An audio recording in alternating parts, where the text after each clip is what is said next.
Gente, essa semana eu queria falar, na verdade, com a família de vocês, com os amigos de vocês, com as pessoas que vocês têm ao lado de vocês, namorados, maridos, amigos, parentes, dispostos a ajudar de alguma forma, que não estão conseguindo ajudar da melhor forma, que acabam destilando um pouco de preconceito sem saber que estão fazendo isso, que acabam, às vezes, fazendo o oposto do que a gente precisa, na boa intenção de motivar a gente a voltar a trabalhar, a, enfim, procurar um psiquiatra.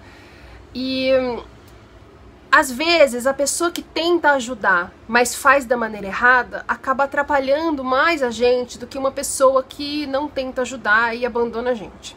Eu queria falar, então, com essas pessoas, as pessoas que estão à sua volta, e que você sabe que poderiam te apoiar, porque gostam de você, ou que estão tentando te ajudar, mas não estão sabendo como. E acabam atrapalhando você no dia a dia, te deixando mais pra baixo, deixando você mais culpado, deixando você com uma sensação de fracasso, que não é sua, mas que também é difícil a gente separar uma coisa da outra, né? Quando a gente tá numa posição assim tão vulnerável, é difícil a gente ouvir uma groselha e falar, eu escolho não ouvir. É muito complicado. Aquilo tá do seu lado, você não tá sabendo direito o que tá acontecendo com você, tá tendo que lidar com uma série de coisas, uma série de desafios, uma série de mudanças. É uma coisa muito dolorida e é fundamental a gente ter pessoas, ou pelo menos uma pessoa ao nosso lado, que acredite na gente e que ajude a gente efetivamente. Só que muitas pessoas à nossa volta querem ajudar, não conseguem ajudar. Então eu queria falar com essas pessoas, queria que você mandasse esse vídeo para as pessoas que estão à sua volta, que são importantes para você, que você ama verdadeiramente, que você sabe que gostam de você, mas que não estão sabendo lidar com a sua situação atual, não estão sabendo como te ajudar e estão acabando atrapalhando a sua busca por uma ajuda correta, pela sua recuperação, pela sua saúde mental, pelo seu ânimo, pela sua motivação, acaba deixando você se sentindo pior. Eu vou colocar aqui nos descritivos o link para esse vídeo, já com essa introdução pulada, para que você possa mandar para essa pessoa. Manda com uma mensagem de carinho, uma mensagem calma, uma mensagem sem reclamação, sem acusação, sem julgamento. Porque a maioria das pessoas tenta ajudar, mas não sabe como. O preconceito que a gente, da sociedade em que a gente vive, de uma maneira geral, é muito forte. E muita gente faz, não é por mal, mas a gente precisa que elas entendam que estão fazendo errado e ajudem de outra forma, para que a gente efetivamente tenha força, tenha recurso, tenha estrutura, tenha apoio para se recuperar, né? Então, 1, 2 e já, eu vou colocar o link para já ir direto para esse ponto, e vamos falar com essas pessoas então, de coração aberto, para que a gente possa ter a ajuda delas. Olá, meu nome é Roberta. Eu tenho esse canal aqui dedicado a compartilhar a minha experiência chegando a um burnout e a minha recuperação a partir disso. Aqui eu conto como está sendo meu tratamento, os insights que eu tive, as coisas que eu aprendi com o meu médico, na terapia, ou lendo os muitos relatos que me mandam de outras pessoas passando pela mesma situação, de pessoas que estão em volta de pessoas que estão chegando a um burnout. Pessoas que ainda não estão entendendo o que está acontecendo ou que procuraram ajuda e não conseguiram achar um tratamento que efetivamente tenha resultado positivo. E uma das coisas que é comum a todo mundo que chega a um burnout é a difícil relação com as pessoas que estão à nossa volta. Então eu achei que é importante eu falar com você diretamente e eu gostaria que você se desarmasse agora. O fato de você ter recebido esse vídeo quer dizer que a pessoa que encaminhou para você te ama verdadeiramente. Ela precisa do seu apoio, ela precisa da sua compreensão, ela precisa da sua ajuda. Ela sabe que você, do seu jeito, está tentando ajudar, mas não está conseguindo fazer isso de uma maneira que seja muito eficaz. E isso se dá não por culpa sua, mas pelo entendimento que se tem de uma maneira geral do que é um burnout, do que a pessoa com burnout está passando. E às vezes na intenção de motivar essa pessoa a procurar uma ajuda, a fazer um tratamento, a voltar a trabalhar, a voltar a ser ativa, você pode estar atrapalhando mais do que ajudando. A intenção é boa e é reconhecida, mas no dia a dia a gente está numa situação, a gente que tem burnout, numa situação tão fragilizada, tão assustado, que eu achei que é bom eu falar com você. O burnout é um colapso geral, físico, mental e emocional, que uma pessoa pode ter ao chegar ao ponto máximo do estresse, ao limite do estresse, o limite que o corpo suporta de estresse. É sempre uma soma de uma sobrecarga muito alta, num ambiente muito hostil, e uma inabilidade da pessoa em lidar com essa sobrecarga tão alta nesse ambiente tão hostil.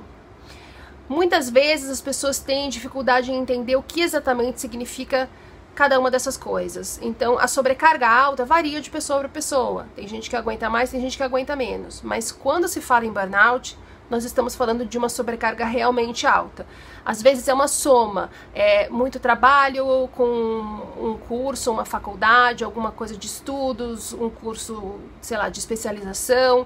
Às vezes uma situação familiar que exige mais participação da pessoa, tanto financeiramente como emocionalmente. Às vezes é uma pessoa que acumula, por exemplo, o fato de ser mãe, de ter um casamento, de querer se dedicar a tudo isso e ainda por cima ter muito trabalho e muitas responsabilidades.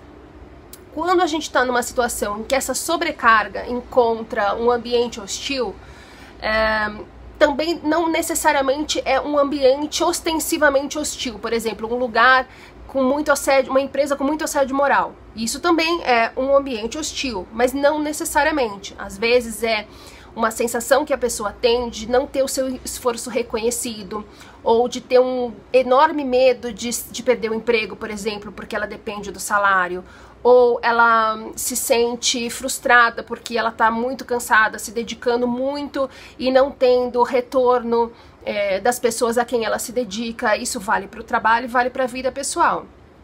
Às vezes pode ser simplesmente uma maneira dela enxergar essas relações, mas isso não é perceptível. Isso é só uma coisa que vai somando na nossa parte emocional, de frustração, de ressentimento, de um sentimento de desvalorização ou de desautorização, tipo, as coisas que eu falo você não acredita, ou minimiza, ou desdenha. Às vezes é isso. Então, cada situação é uma situação muito diferente da outra, mas sempre uma sobrecarga alta com um ambiente hostil. Que causa essa desvalorização, esse sentimento de desvalorização, de frustração, de ressentimento e tal. E a inabilidade da pessoa em lidar com isso é porque a pessoa sofre com isso. Então é a pessoa que fica com muito medo, é a pessoa que fica angustiada, é a pessoa que não sabe lidar com muitas cobranças, nem muitas pressões, porque ela mesma tem uma autocrítica muito forte, uma autocobrança muito alta.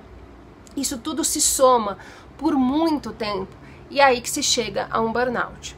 O burnout é entendido pelos médicos alopatas como sendo uma depressão, porém, essa interpretação, ela é errada. E eu espero que você não tenha um pensamento, meu Deus, quem é essa pessoa que eu não conheço falando que todos os médicos estão errados, ela deve ser uma louca.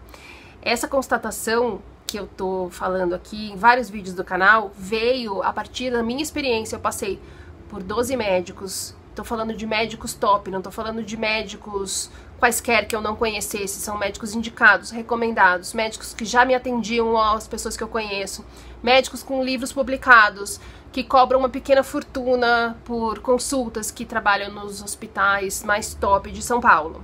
Todos os médicos alopatas aprendem há décadas na faculdade que burnout é a mesma coisa que depressão. E por isso o tratamento indicado por eles é que a pessoa vá a um psiquiatra. E aí o psiquiatra vai normalmente recomendar um antidepressivo e ou um ansiolítico.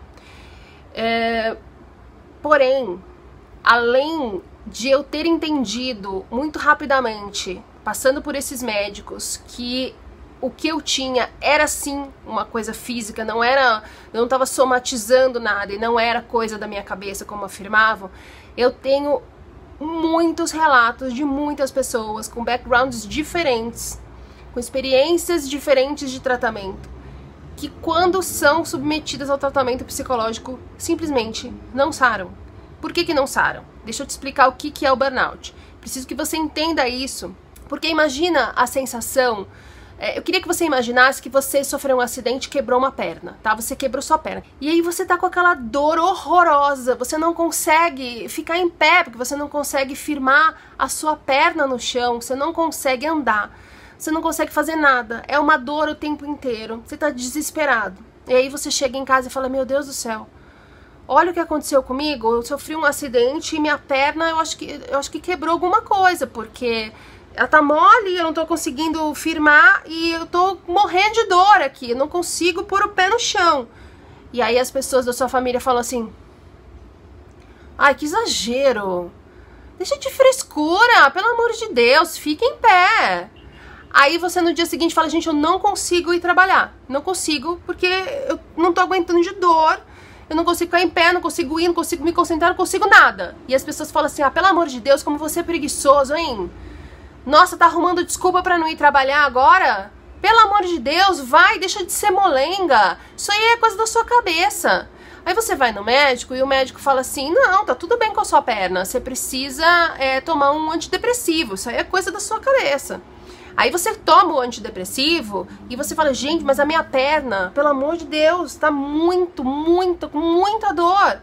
Esse remédio não tá adiantando. E aí o médico fala, é você que não quer sarar. Desculpa, mas tô te dando o tratamento. Você disse que não melhorou, é você que não quer sarar. Aí você conta isso em casa e os seus familiares, os seus amigos, seu companheiro, sua companheira falam assim, ah, pelo amor de Deus, né? Você ainda não parou com esse drama? Com essa frescura? Você precisa ir trabalhar, deixa de ser preguiçoso. Você precisa fazer alguma coisa, precisa ajudar aqui em casa. Pelo amor de Deus, você vai ficar aí jogado o dia inteiro falando, ai, minha perna tá doendo. Não tem nada na sua perna, você já foi no médico. Você consegue imaginar essa situação? Porque é isso que uma pessoa com burnout passa. A gente está com um problema físico bem grave no nosso corpo e as pessoas não acreditam. Elas acham que é frescura, elas acham que é coisa da nossa cabeça, elas acham que é preguiça, que é medo de trabalhar. A gente vai no médico e o médico fala que é depressão, que não é nada. Ah, eu vi o exame, não deu nada. Tenta se colocar no lugar dessa pessoa. Você falar pra ela, vai trabalhar, você precisa trabalhar, pelo amor de Deus, ai que saco, você não melhorou ainda, eu acho que você tá precisando ir no psiquiatra mesmo, tomar um remédio mais forte, porque não é possível, você não tem nada e não consegue fazer nada. Você acha que isso ajuda? Isso não ajuda, mas é esse tipo de coisa que a pessoa com burnout ouve. Então olha a situação que a gente fica.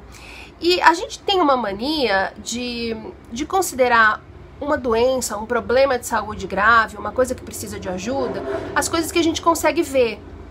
Então a gente olha e vê um machucado, sai sangue, cortou, uma pessoa tá com olheira, caiu o cabelo, tá fraca, tá vomitando, não consegue ficar em pé, desmaia. Esse tipo de coisa a gente considera problemas de saúde. Mas o burnout geralmente, quando você olha para a pessoa, quando você interage com a pessoa, você tem a sensação que ela tá bem, ela tá desanimada, que ela tá triste, talvez, tá meio pálida, mas não passa disso. Por exemplo, você tá me olhando agora, você diria que eu tô doente? Você olha pra mim e fala, não, tá na cara que você tá doente. Mas, cara, eu, nesse exato momento, tô com a nítida sensação que eu vou desmaiar a qualquer momento. E agora eu quero que você imagine que essa pessoa que mandou o vídeo pra você, que tá passando por um burnout ou quase chegando lá, quero que você imagine que ao invés de ter um burnout, ela tenha tido um AVC. Teve um AVC ou ela infartou. Imagina que ela tenha infartado. Sobreviveu, mas passou por esse susto tremendo, foi internado, as pessoas ficaram desesperadas, porque um AVC, um infarte, é uma coisa gravíssima. Não tem como você conhecer uma pessoa que teve um AVC ou um infarte e não ficar desesperadamente preocupado com ela. Que a possibilidade de acontecer uma coisa muito pior é muito grande. Você, se essa pessoa tivesse tido um AVC ou infartado, você teria coragem de falar pra ela, ah, pelo amor de Deus, hein, que frescura, por que você não vai trabalhar logo? Ave Maria, gente, você entende? Então, às vezes, a gente faz pouco de quem tem burnout, acha que é uma frescura, acha que é um mimimi, acha que a pessoa tá exagerando, né? Tá querendo chamar atenção, simplesmente porque a gente olha e não consegue identificar nela um problema real de saúde. Mas ele tá lá. Quando a gente se estressa, por exemplo, você tá andando na rua, parece uma onça. E aí você fala, gente, pelo amor de Deus, essa onça vai me comer aqui. O seu corpo, ele muda algumas funções ali nessa hora de emergência para que você possa reagir e fugir e sobreviver. Ele muda uma série de funções do seu corpo. As suas glândulas adrenais, elas vão produzir um monte de adrenalina, um monte de cortisol para você ficar em alerta, para poder se salvar, para poder sair correndo, para poder ter uma reação que não seja falar, ah, meu Deus, vou ficar aqui e ser comido pela onça.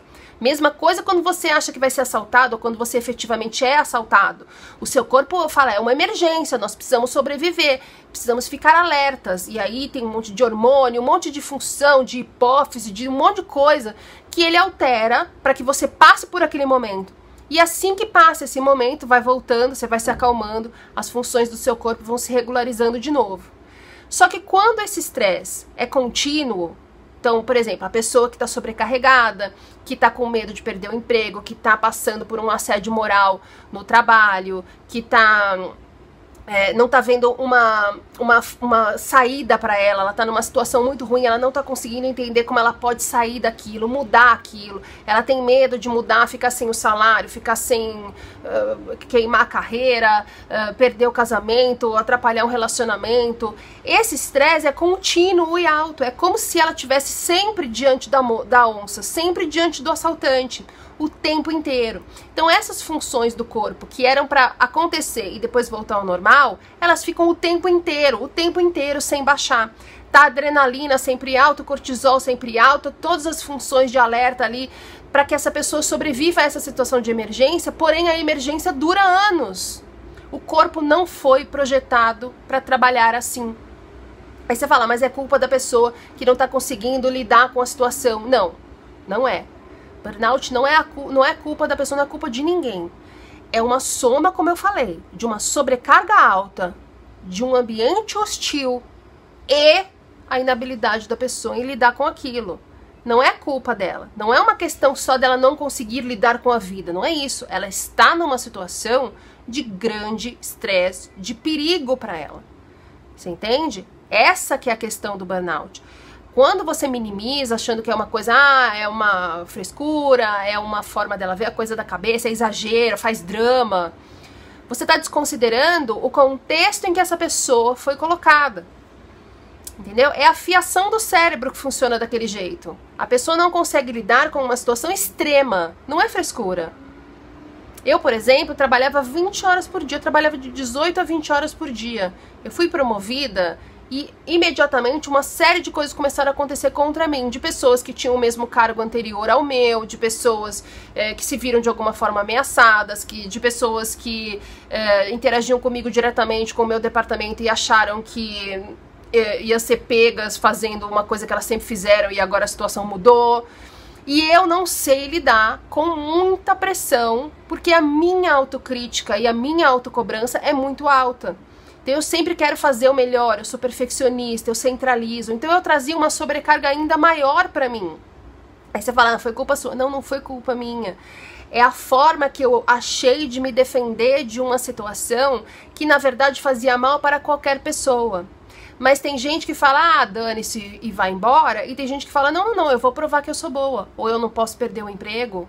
Ou eu tô ganhando um tanto aqui, não posso diminuir. Sempre tem uma razão que pra gente justifica continuar naquele ambiente que tá te fazendo mal. Só que o que a gente não percebe é que essa situação faz mal fisicamente pra gente. Vai deixando a gente doente pouco a pouco sem que a gente perceba.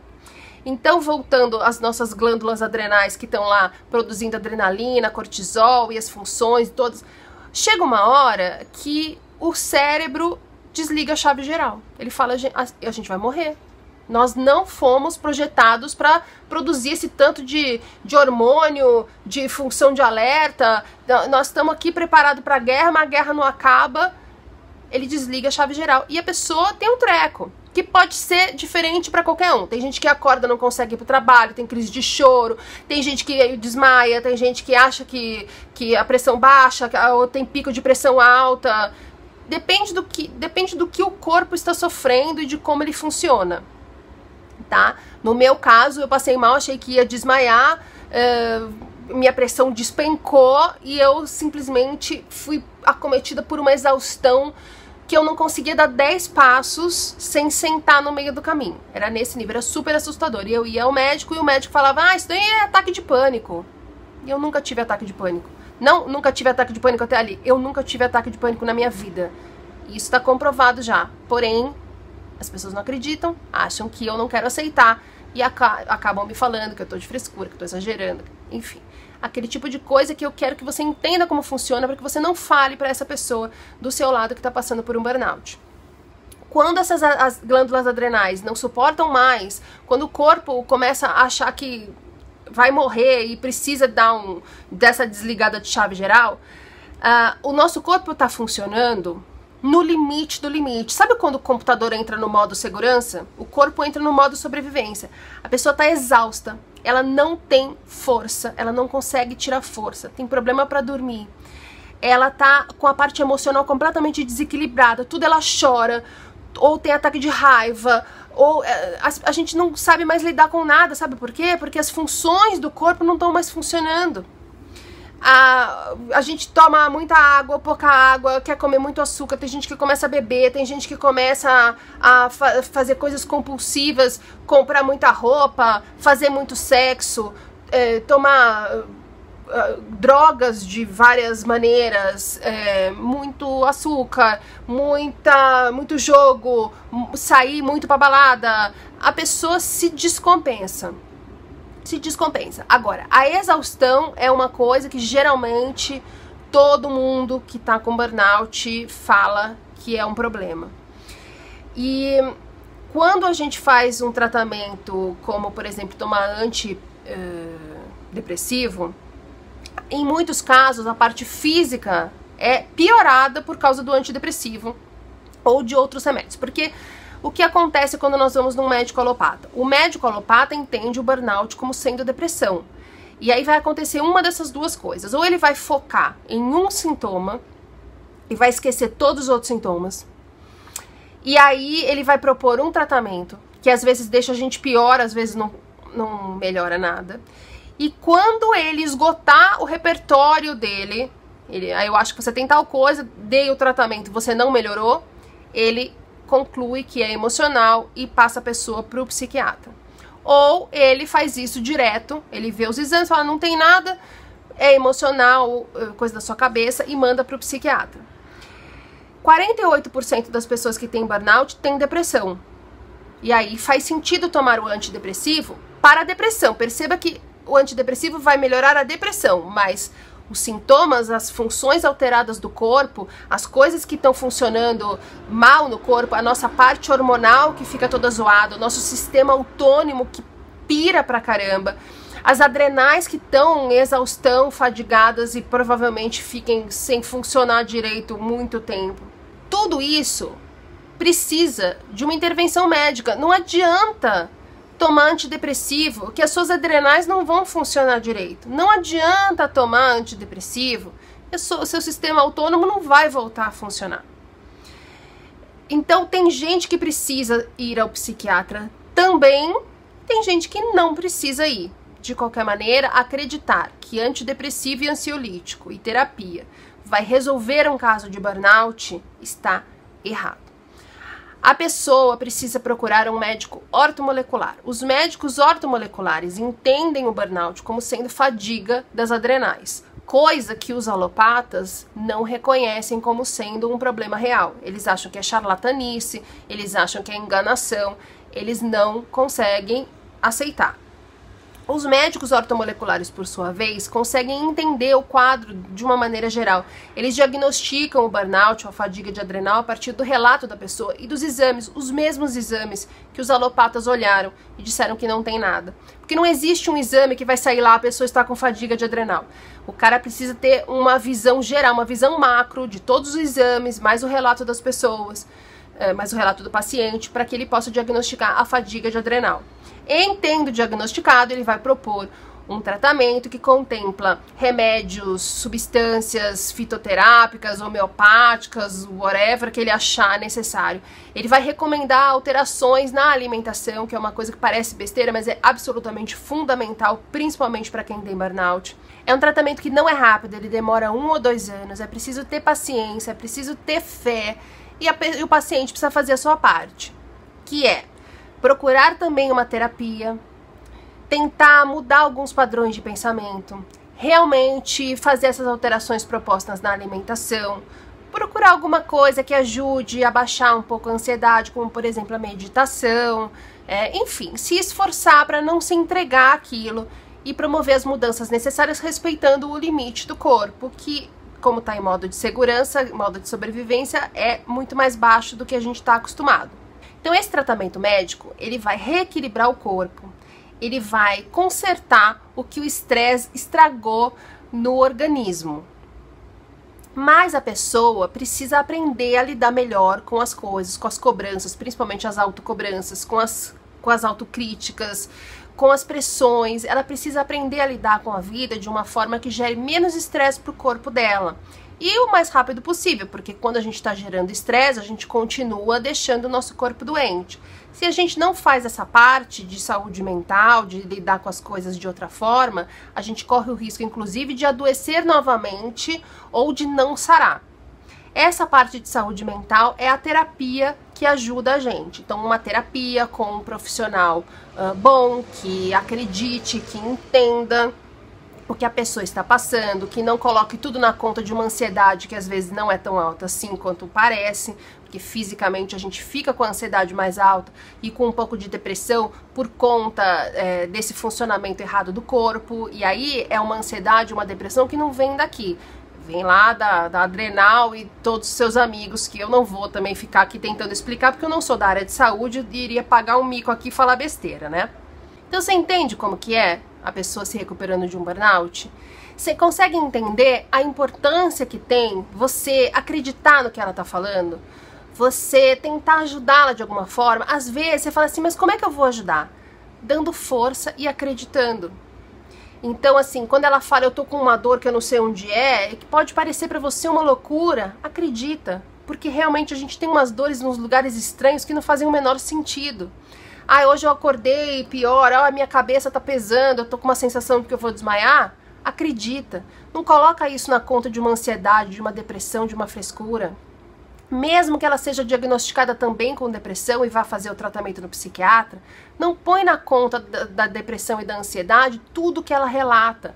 Ouve. Se você acreditar e ouvir a pessoa, você já está sendo de uma enorme ajuda, porque ela está assustada, ela está fragilizada, ela está sem saber para onde correr, está ouvindo muita porcaria, precisa ter alguém em quem ela possa confiar, que ela vai falar e que a pessoa não vai falar, entende? Mesmo que você não entenda exatamente o que ela está passando, mesmo que você não consiga enxergar como você pode ajudar, não cobrar uma coisa que ela não pode te dar, já é uma enorme ajuda.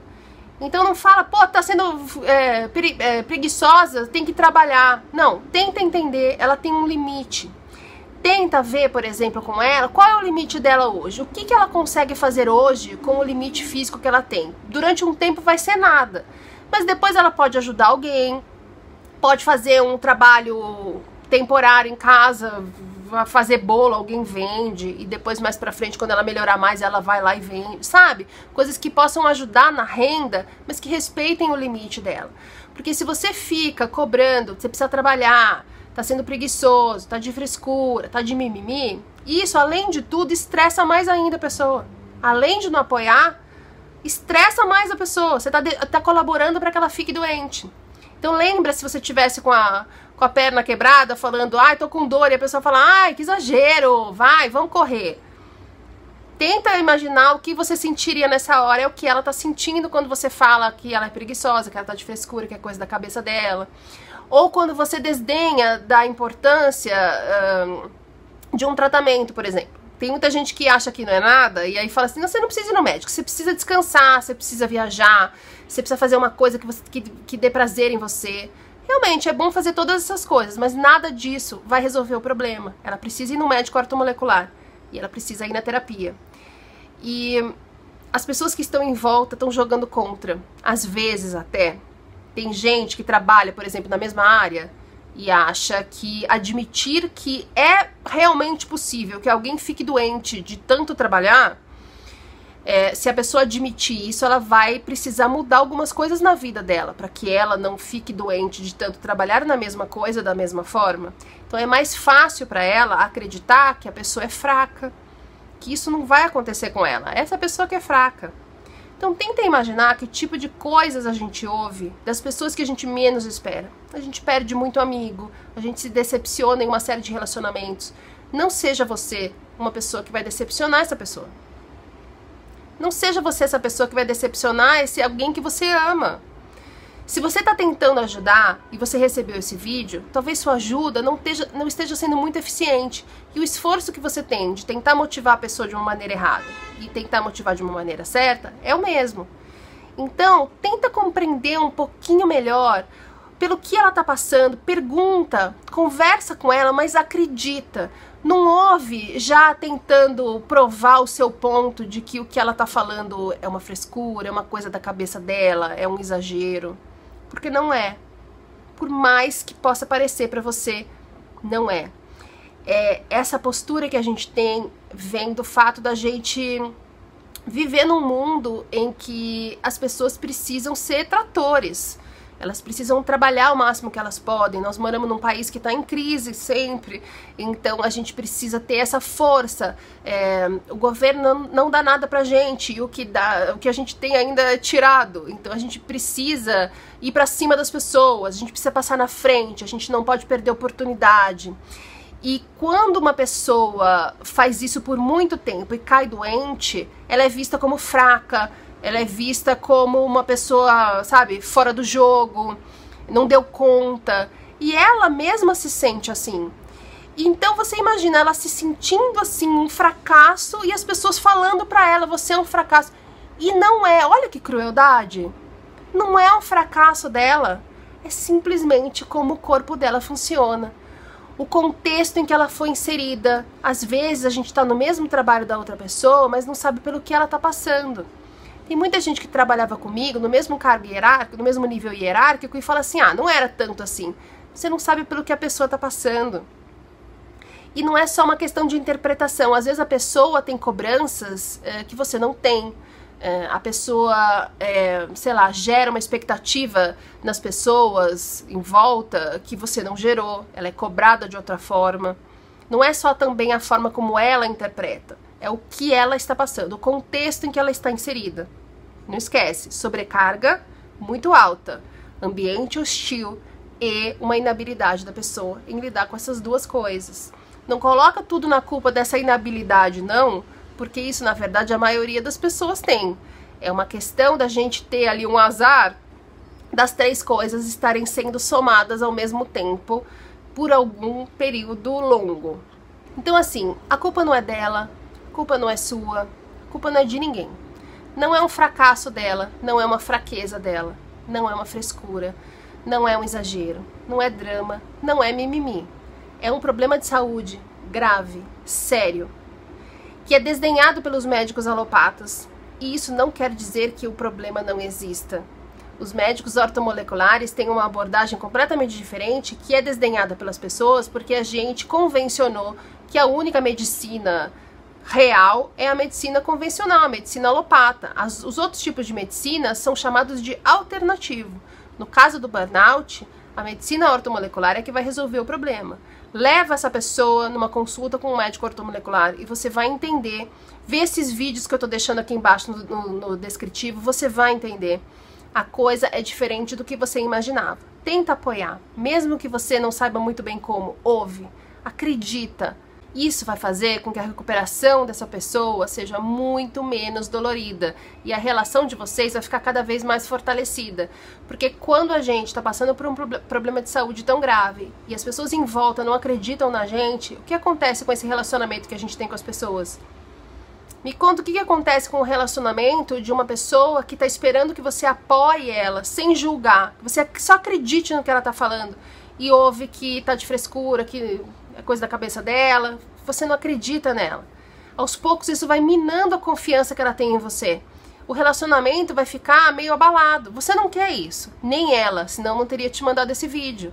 Então tem tanto amor envolvido nessa relação, não estraga tudo, porque você não sabe lidar com isso. Tô te dando todos os links para você entender como é. Vê aqui os vídeos do canal, ouve o que ela tem para te dizer e ajuda, nem que seja dando um abraço. Fala, eu acredito em você. Me conta como eu posso te ajudar. Pronto, é a melhor coisa que você poderia fazer por essa pessoa. Acredita.